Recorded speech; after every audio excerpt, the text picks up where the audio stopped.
ஜிராஃபி பெரிய கழுத்தோட பெரிய வாயோட பெரிய ரக்கம் முளைச்ச மாதிரி இருக்கு இல்லையா? இந்த மிருகத்தோட பேரு குவெட்சல்கோட்லஸ். இது பெரிய சைஸ் பறக்கிற மிருகம். பறக்கிற மிருகம். மேபி உங்க மைண்ட் வாய்ஸ் இதுவாக இருந்திருக்கலாம், பறந்தா பறவை தானே. நோ, இது மிருகத்தோட லிஸ்ட்டில் வைக்கிறதுக்கு சில காரணங்கள் இருக்குது. இதை நான் அடுத்தடுத்த ஷார்ட்ஸில் சொல்கிறேன், எல்லாத்தையும் இந்த ஷார்ட்ஸ்லேயும் சொல்ல முடியாது. ஓகே, இது ஒன் திங்.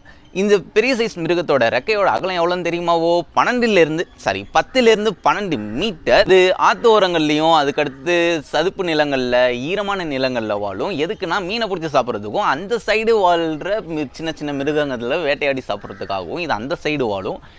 10 12 மீட்டர் ரெக்கையோட அகலம்னு சொன்னல, நினச்சி பாருங்கள். அதோட ரெக்கை உங்கள் ஸ்கூல் பஸ்ஸு சைஸு. ஓகே, இது ஒரு விஷயம். அதே மாதிரி இது மற்ற பறவைங்க மாதிரி ஃப்ளாப் பண்ணி பறக்காது. பறவை லிஸ்ட்லேயே வைக்கல, எதுக்கடா பறவையோட கம்பேர் பண்ணுறேன்னு கேட்காதீங்க. இது பறக்க ஆரம்பிக்கிறதுக்கு முன்னாடி டேக் ஆஃப் ஆகிறதுக்கு முன்னாடி 2.5 மீட்டர் உயரத்துக்கு குதிச்சு டேக் ஆஃப் ஆகும். ஓகே, இது ஆக்சுவலாக ஒரு ப்ரீ ஹிஸ்டாரிக் பீஸ்ட்னு சொல்லலாம். அதாவது 70 மில்லியன் வருஷத்துக்கு முன்னாடி வாழ்ந்த அந்த காலத்து பழைய ஜிராஃபி. எதனாலனா ஜிராஃபி ஆக்சுவலாக ஆர்ஜின் ஆனது origin as per Google 7 8 million வருஷத்துக்கு முன்னாடி. பட் இவர் வாழ்ந்த காலம் 70 மில்லியன் வருஷத்துக்கு முன்னாடி. அந்த காலத்தில் வானத்தையே ஆட்சி செஞ்சுக்கிட்டு இருந்திருப்பார்.